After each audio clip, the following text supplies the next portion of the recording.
नमस्कार, मैं रविश कुमार। राम का राज्यसभा और राज्यपाल से कोई नाता नहीं है, मगर राम मंदिर के निर्माण का फैसला देने वाले तीन जज रिटायर होते ही सरकार की कृपा स्वीकार कर लें, तब उनके इस कदम की समीक्षा की जानी चाहिए। संवैधानिक मर्यादा भी नहीं कहती है कि जज इस तरह की कृपा स्वीकार करें, मगर जज स्वीकार करते रहे हैं। राम मंदिर के निर्माण के लिए फैसला देने वाले जजों का कोई अलग व्यवहार हो यह जरूरी तो नहीं, मगर इतनी तो सावधानी होनी चाहिए कि उनके किसी कदम से उनके पूर्व के किए फैसले पर आंच ना आए, उस फैसले की लोक समीक्षा होने लग जाए और वो संदेहों से भर जाए। उनके फैसलों की समीक्षा में नए नए संदेह, नए नए सवाल विपक्ष की तरफ से अरुण जेटली के बयान के सहारे जोड़े जा रहे हैं कि क्या इस फैसले की वजह से तीन जज को रिटायर होने के बाद अलग अलग तरह के पद मिले हैं। सरकार की कृपा स्वीकार कर इन जजों ने राम की मर्यादा का अपमान किया है या सम्मान, इसकी समझ आप सभी में मुझसे बेहतर है। राम की मर्यादा तो यही कहती है कि इंसाफ ऐसा हो कि कोई संदेह ना कर सके। पहले भी जज रिटायरमेंट के बाद पद स्वीकार करते रहे हैं और इस वजह से उन्हें संदेह से देखा भी गया है, मगर जिन जजों ने राम मंदिर से संबंधित फैसले दिए हैं उनसे उम्मीद थी कि वे नई मर्यादा गढ़ते और सरकार की कृपा को ठुकरा देते, यह कहते हुए कि उनके फैसले पर किसी तरह की आंच नहीं आनी चाहिए। राम की मर्यादा तो यही कहती है कि श्रेष्ठ इंसाफ वही है जो हर प्रकार के संदेहों और विवादों से ऊपर हो, बचा हुआ हो। आप देख रहे हैं रविश कुमार ऑफिशियल और हम बात कर रहे हैं एस अब्दुल नजीर को आंध्र प्रदेश का राज्यपाल बनाया जाना, रंजन गोगोई को राज्यसभा का सदस्य बनाया जाना क्या राम की मर्यादा के अनुकूल है, क्या संविधान की मर्यादा के अनुकूल है। एस अब्दुल नजीर 4 जनवरी को सेवानिवृत्त हुए। अब्दुल नजीर भारत के इतिहास में तीसरे ऐसे व्यक्ति हैं जो बिना किसी हाई कोर्ट के चीफ जस्टिस बने सुप्रीम कोर्ट में जज बन गए। कई महत्वपूर्ण और ऐतिहासिक फैसलों से संबंधित रहे हैं। एक जज के जीवन में कई महत्वपूर्ण फैसले होते हैं, मगर हम यहां अब्दुल नजीर के जज के रूप में हाल के 2 फैसलों का विशेष रूप से जिक्र करना चाह रहे हैं, क्योंकि विपक्ष की तरफ से भी यही उठाया गया है। नवंबर 2019 के अयोध्या केस में फैसला देने वाले 5 जजों की पीठ में से एक जज रहे एस अब्दुल नजीर, और इसी 2 जनवरी को नोटबंदी के फैसले को सही ठहराने वाले फैसले में 4 जजों में से एक जज रहे। नोटबंदी के फैसले में केवल जस्टिस नागरत्ना ने असहमति का नोट दर्ज कराया था। अब्दुल नजीर ने भी ट्रिपल तलाक के फैसले में असहमति का नोट दर्ज किया था। रिटायर्ड जस्टिस अब्दुल नजीर को आंध्र प्रदेश का राज्यपाल बना दिया गया है। अयोध्या फैसले में चीफ जस्टिस रंजन गोगोई थे। उन्हें रिटायरमेंट के 4 महीने के भीतर राज्यसभा की सदस्यता दे दी गई मनोनीत रूप से। जस्टिस अशोक भूषण थे, जिन्हें 2021 में राष्ट्रीय कंपनी विधि अपील अधिकरण NCLAT national company law appellate tribunal का अध्यक्ष बना दिया गया। जस्टिस भूषण 4 जुलाई 2021 को रिटायर होते हैं, 8 नवंबर को ट्रिब्यूनल के अध्यक्ष बन जाते हैं। अब सवाल उठता है कि क्या यह मर्यादा के अनुसार है? क्या आप अयोध्या में राम मंदिर के निर्माण का फैसला देने वाले जजों को सरकार से उपकार लेने पर राम की मर्यादा के अनुकूल समझते हैं? क्या आप इसे संवैधानिक मर्यादा के अनुकूल समझते हैं? जो फैसला ऐतिहासिक माना जाता है उसमें जजमेंट लिखने वाले जज ने अपना नाम नहीं लिखा। इस पर बहस किसी ठोस नतीजे पर आज तक नहीं पहुंची है, बल्कि ठीक से बहस भी नहीं हुई। अटकलें लगती रहीं कि लेखन शैली किस जज की रही होगी। यह फैसला जब गर्व का फैसला है तब नाम हो सकता था, मगर किसी को क्यों नहीं खटका। शायद सभी ने इसे अच्छा माना, लेकिन जिस फैसले से भव्य राम मंदिर बन रहा है, जो कई किलोमीटर दूर से ही नजर आएगा, उस फैसले को देने वाला अपना नाम तक ना लिखे अपने हिस्से के सामने, यह बात खटक सकती है। और रिटायर होने के बाद सरकारी पद स्वीकार कर लें जो दूर से ही बल्कि हर रोज दिखाई और सुनाई देता हो, क्या यह बात नहीं खटक सकती है? यह सवाल रंजन गोगोई के सामने भी उठा कि राम मंदिर का फैसला लिखने वाले जज का नाम क्यों नहीं है। तब उन्होंने कहा कि उनके पास 2015 से 16 के बीच 32 ऐसे फैसलों की सूची है जिनमें निर्णय लिखने वाले जज के नाम तक नहीं है। तब तो कोई सवाल नहीं उठा। 13 मई 2020 को रंजन गोगोई एक सेमिनार में बोल रहे थे। उन्होंने कहा कि उन्होंने 13 ऐसे फैसले लिखे हैं जिसमें लेखक जज का नाम नहीं है, तो इसे स्वीकार किया गया है। उन्होंने सवाल किया कि किसी फैसले में फैसला लिखने वाले जज का नाम होना जरूरी क्यों हो। इस सवाल पर अलग से बहस हो सकती है, मगर यह भी तो सही है कि अगर 32 फैसलों में लेखक जजों के नाम नहीं थे तो उसके सामने कई हजार लाखों फैसलों में लेखक जज के नाम होते रहे हैं। क्या उसका महत्व किसी से कम है? क्या वह स्वीकृत परंपरा नहीं है? आप देख सकते हैं कि आमतौर पर इस तरह लेखक जज अपना नाम जजमेंट शुरू होने से पहले लिखते हैं। जब सुनवाई के समय ही पता होता है कि जज कौन है तो फैसले के बाद किसने जजमेंट को लिखा है यह जानकारी ना हो या क्यों तार्किक रूप से सही है। इस तरह से नाम का दिया जाना भी तो तार्किक रूप से स्वीकार किया गया है। तो क्या रंजन गोगोई का जवाब पर्याप्त रहा? कानून के जानकार इस पर समाज को और जानकारी दे सकते हैं। रंजन गोगोई ने कहा कि 5 जज ही लेखक हैं, फैसला लिखने वाले हैं। क्या आप ऐसे सिस्टम की कल्पना नहीं कर सकते कि 5 जजों का निष्कर्ष एक है और जहां वे अपना श्रेय नहीं लेना चाहते, क्रेडिट नहीं लेना चाहते? ये रंजन गोगोई के शब्द हैं जो बार एंड बेंच ने छापे हैं। यह हमारा सवाल है कि क्या जज श्रेय लेने के लिए अन्य फैसलों में लेखक के तौर पर अपना नाम दर्ज कराते हैं? मई 2020 के सेमिनार में रंजन गोगोई जितनी सफाई देते हैं उतने ही सवाल पैदा कर देते हैं। वे कहते हैं कि क्या यह आत्मत्याग नहीं है, सेल्फ सैक्रिफाइस? अगर बात आत्मत्याग की है तो फिर रिटायर होते ही राज्यसभा की सदस्यता क्यों ली गई? राज्यपाल का पद क्यों लिया गया? ट्रिब्यूनल का पद क्यों स्वीकार किया गया? हमारा सवाल है कि क्या रिटायर होने वाले इन जजों को बाद में पद लेना चाहिए था, और वो भी इतनी जल्दी? बीजेपी के ही 2 बड़े नेता इसे गलत बताते रहे। नितिन गडकरी तो आज भी मोदी सरकार में मंत्री हैं। दिवंगत अरुण जेटली भी वित्त मंत्री, कानून मंत्री, रक्षा मंत्री के पद पर रह चुके हैं। उनका एक भाषण चारों तरफ घूम रहा है। उनके बयान को कांग्रेस प्रवक्ता अभिषेक मनु सिंघवी ने भी अपनी प्रेस कॉन्फ्रेंस में दिखाया और फिर अपनी बात रखी। The desire of a post retirement job influences pre-retirement judgments. It's a threat to the independence of judiciary. इस हिस्से को सिंघवी ने अपनी प्रेस कॉन्फ्रेंस में सुनाया। जेटली उस समय नेता प्रतिपक्ष थे और राज्यसभा में कह रहे थे। उसका सार यही है कि खास तौर पर 1991 के बाद से लीगल प्रैक्टिस बहुत फायदेमंद हो गई है, इसलिए हमारे बेहतरीन लोग जज नहीं बनना चाहते हैं। हम रिटायरमेंट के बाद जजों के लिए अवसर बनाने के मामले में बहुत ज्यादा आगे बढ़ चुके हैं। अगर हम नहीं करते तो जज खुद ही ऐसा कर रहे हैं। मुझे खुशी है कि सुप्रीम कोर्ट ने अपने फैसले पर पुनर्विचार किया, जिसके तहत सीआईसी के हर सदस्य का रिटायर्ड जज होना अनिवार्य किया गया था। मगर कॉलेज की फीस एक अकाउंटिंग का कॉन्सेप्ट है। सुप्रीम कोर्ट ने एक न्यायिक आदेश के तहत कह दिया कि मेडिकल और इंजीनियरिंग कॉलेज की फीस रिटायर्ड जज तय करेंगे, और इस तरह हर राज्य में 2 और नौकरियों का सृजन किया। मुझे लगता है कि लटियंस के एक बंगले में रहने की यह लालसा काफी गंभीर है। अरुण जेटली का ही बयान है कि रिटायरमेंट के बाद बंगला और पद पाने की लालसा का असर रिटायर होने के फैसले पर पड़ता है।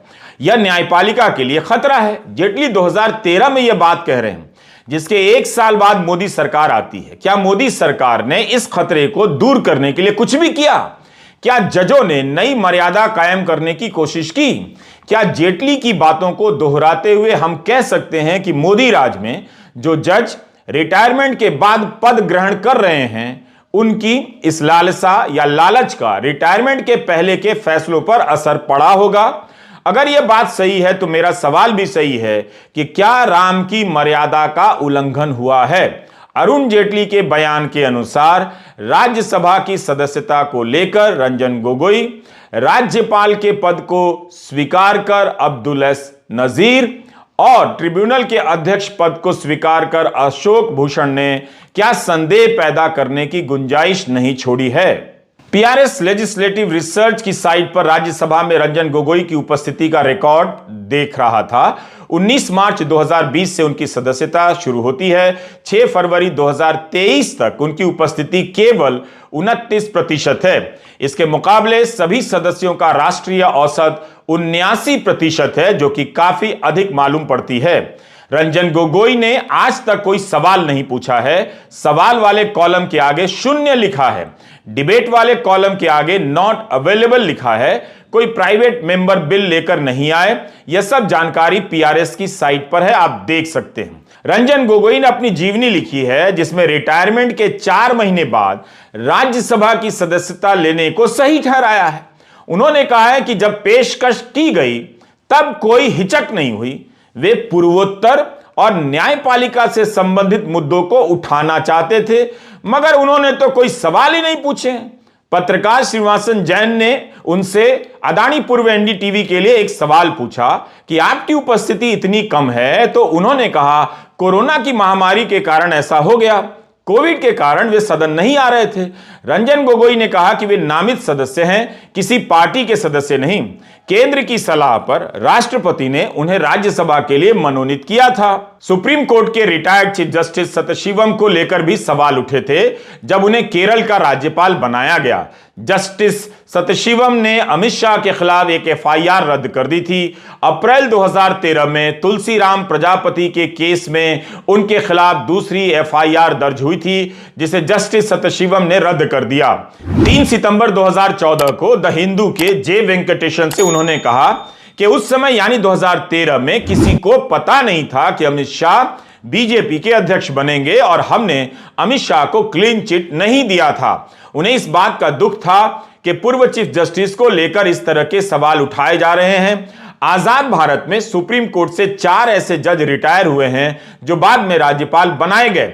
द वायर की एक रिपोर्ट में इसका जिक्र है कि नेहरू सरकार ने जस्टिस एस फजल अली, देवेगौड़ा सरकार ने जस्टिस फातिमा बीवी और मोदी सरकार ने पूर्व न्यायाधीश पी सतशिवम को राज्यपाल बनाया। अब अब्दुल एस नजीर का नाम भी जुड़ने जा रहा है। 2013 में अरुण जेटली ने कहा कि रिटायरमेंट के बाद जब कोई जज पद स्वीकार करता है तो उसके पहले के फैसलों को लेकर संदेह होता है। 9 सितंबर 2013 को पीयूष गोयल ने जेटली के राज्यसभा बयान का एक हिस्सा कोट करते हुए ट्वीट भी किया था, जिसका मतलब यह है कि रिटायरमेंट के बाद पद मिलने की लालसा रिटायरमेंट के पहले के फैसले पर असर डालती है। तो अयोध्या मामले के 3 जजों का पद स्वीकार करना अरुण जेटली के हिसाब से पीयूष गोयल के हिसाब से कैसे देखा जाए? क्या पीयूष गोयल अब अरुण जेटली के बयान को फिर से ट्वीट करना चाहेंगे? कर भी सकते हैं। तो ये मैंने जैसा कहा कि आपकी कथनी आपकी जुबानी। देखिए, ये कोई इसका उत्तर नहीं कि पहले भी हुआ है, बिल्कुल हुआ है। लेकिन हम मानते हैं कि अब काफ़ी समय से और विशेष रूप से जिस निरंतरता से जितनी जल्दी से आजकल हो रहा है, एक सैद्धांतिक रूप से ये गलत है, ये न होना चाहिए और हम इसका विरोध बिल्कुल करते हैं सिद्धांत पे। मैं किसी व्यक्ति विशेष का विरोध नहीं कर रहा हूँ। तो सैद्धांतिक रूप से निश्चित रूप से हम इसका विरोध करते हैं। और ये आपने कहा था, बार बार कहा था, सदन में कहा था, सदन के बाहर कहा था, तो उसका पालन करने के लिए अब आपका ये उत्तर नहीं हो सकता कि पहले भी हुआ था। अभी हमने हाल में और इसके उदाहरण देखे और ये अब जैसे कोई परंपरा बनाई जा रही है। यही नहीं, 2012 में नितिन गडकरी का बयान कई जगहों पर छपा है जिसमें वे सलाह दे रहे हैं कि जजों के रिटायर होने के 2 साल बाद पद दिए जाने चाहिए, नहीं तो सरकारें परोक्ष या अपरोक्ष रूप से अदालतों पर प्रभाव डालने की कोशिश कर सकती हैं। मगर यहां तो अयोध्या मसले का जजमेंट लिखने वाले जजों को रिटायर होने के कुछ ही महीनों के भीतर पद दे दिए गए। क्या अब नितिन गडकरी इस पर बोलना चाहेंगे? बोल भी सकते हैं। क्या गोदी मीडिया यह सवाल पूछेगा? पूछ भी सकता है। Justice A K. गोयल जिस दिन सुप्रीम कोर्ट के जज के पद से रिटायर हुए, उसी दिन नेशनल ग्रीन ट्रिब्यूनल के चेयरमैन बना दिए गए।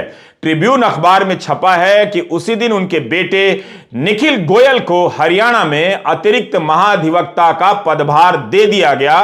इस इत्तेफाक का क्या जवाब है? किसी के पास है भी या नहीं?